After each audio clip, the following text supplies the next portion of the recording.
only applicable to those who are registered as either educational psychologist, clinical psychologist, or counseling psychologist. You can switch from one of those categories to one of the three categories available. In other words, as an educational, you can switch into clinical, and as a counseling, you can switch into clinical or counseling. And as a counseling psychologist, you can either switch into clinical or educational. And as a clinical, you can either switch to educational and counseling. I think that's some exciting news for those who want to switch. Maybe you feel you are caught in a category that you don't like.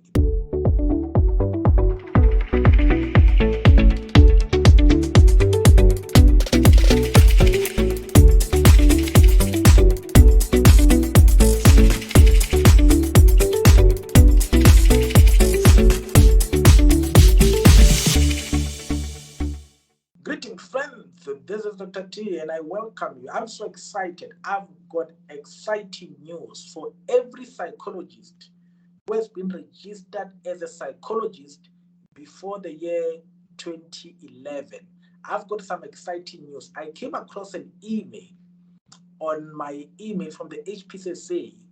Did you know that if you are a psychologist who has been registered for at least before 2011, I think the 2nd of September, when the scope of practice was enacted, you have an opportunity to switch from either being a counselor, clinical, educational, to one of these three categories. This is only applicable to those who are registered as either educational psychologist, clinical psychologist, or counseling psychologist.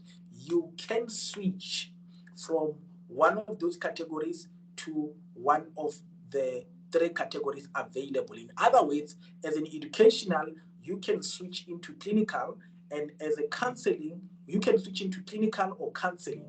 And as a counseling psychologist, you can either switch into clinical or educational. And as a clinical, you can either switch to educational and counseling. I think that's some exciting news for those who want to switch. Maybe you feel you are caught in a category that you don't like. This is an opportunity that I want to share about. Now, this is the email that I received, and I want you to check your email. I don't know what email you have registered with HPCSA, the email you used when you registered your details. But I got this email. The email subject is Transverse Registration Update. I remember I called them when I saw the email, and I actually found out that this email was actually it's a follow-up. They have sent it before, either early this year or last year. They told me that this was actually a follow-up. It's not a new email. I don't know why I missed this email, but when I came across it, I called HPCSA to say, I want to get clarity on this email. And the email is called Transverse Registration Update. Check that email, because what the email does, it's actually the one that I have here. You can see it's on the bulletin of the 13th September 2023. What the email states is that anybody who was registered as a psychologist prior to 2011 scope of practice regulation. In other words, there was a point, I think in 2011, I think it was around September, when the scope of practice was promulgated or enacted or made into law in 2011. Anybody who got registered before then, this rule or this call is actually applicable to them. According to them, anybody who registered post 2011 or after when the scope was enacted, all those people, their training was according to the regulation of the new scope, which means anybody who registered before then, their training was not in alignment with that particular scope of practice. And I think this also explains why we are having so many issues regarding psychology, the scope of practice, and why the scope of practice was actually the one that was proposed around 2018 was actually rejected. So any person, if you were registered as a psychologist before 2011 scope of practice was enacted, I think that's applicable to people like us who registered before 2011. You can actually switch. I'm happy where I am in educational psychology, but maybe you are not happy where you are. whether clinical, counseling, or education, you are not happy, you can change, you can go, you can leave us in our category and go to other categories. Remember, this is only applicable to counseling, clinical, and educational psychologists. All you have to do, get access to this email, and as you go down on the email, you'll actually get the forms. They have links on the email. So the email actually has got all the information that you need. You have to just check this email on your email box. And I think if you don't have this email, don't ask it from me. Ask it from HPCSA. Maybe you're not even on that database. Maybe you are Dr. Lani, who claim to be a doctor, and you are not even on their records. Maybe. So go ask them. Make sure you are on the record of HPCSA, because if you didn't receive it, it means you are probably not receiving any form of communication they must send to you. If your CPDs are behind, you probably don't get communication. So I think that there's an opportunity for you to check your details with them to ensure that your details are up to date. Because if anything goes wrong with you, if somebody reports you, they must communicate with you on the details on the system. They must send you an email, come to your address and all of that.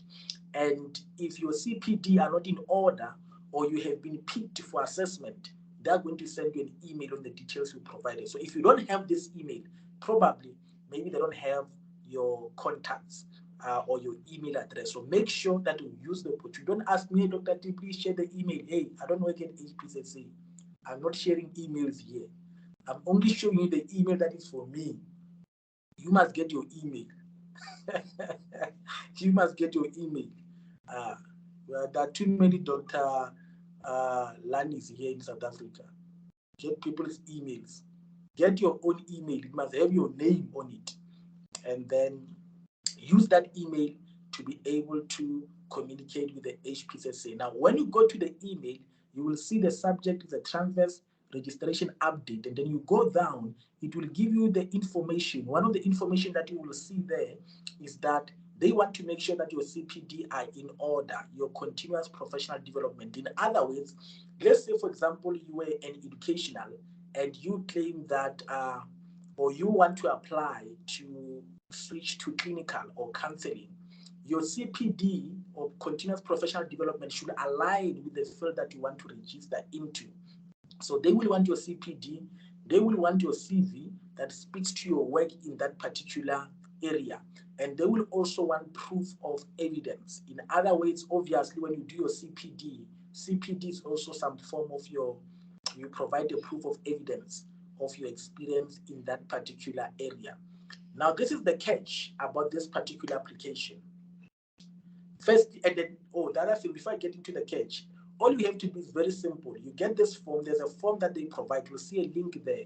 You get the form and you indicate what category are you registered in. You provide your PS number and you indicate what you want to convert to. As simple as that. Imagine, no master's application, no selection process. All you have to do, you fill the form, indicate your registration number, and you indicate where you want to switch to. Now, here is the catch now. The catch is that whatever category that you apply for, if you are an educational and you apply for clinical, you have to forfeit your previous registration, which means you can't keep both registrations. If you are a clinical, you go for counseling or educational, you can't keep both.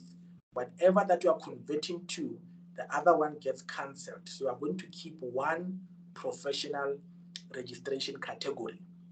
The other catch is that whatever category that you want to switch to, because you have not done internship, for example, if I'm an educational, I've not done internship in clinical. So you will have to do the 12-month internship of that particular category. So you will still have to do internship. The second other catch is that you have to do the board exam, which means you have to write the exam in that new category.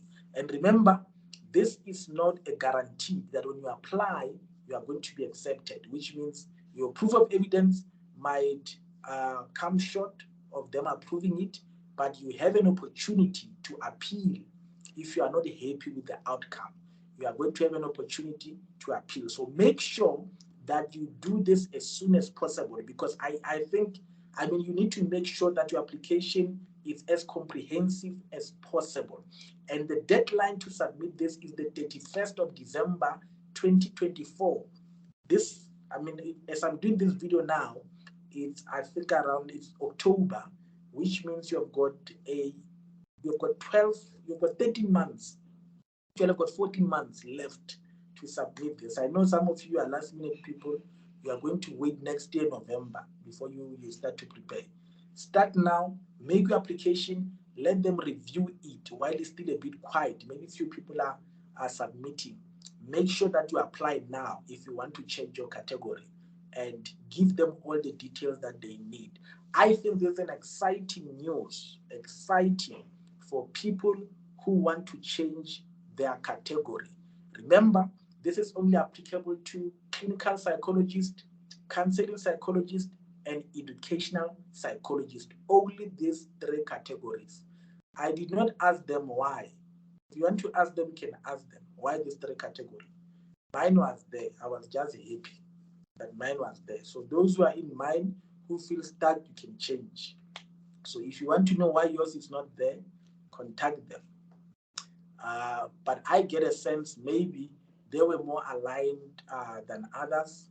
I'm not quite sure. I've not got as far as asking about that.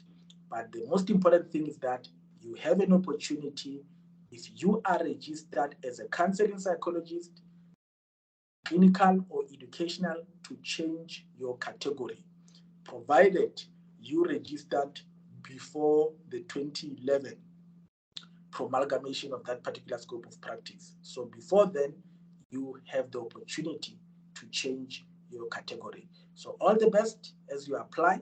Get the email, get the forms, and put your application if you want to change. And obviously, if you don't want to change, you don't need to worry about this email.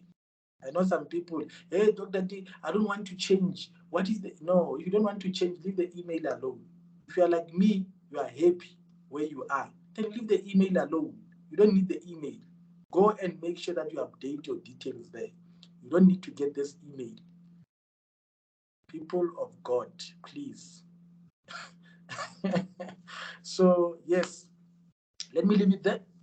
I want to encourage you that continue living life to the fullest. This is Dr. T, and I'm out. Enjoy the rest of your day.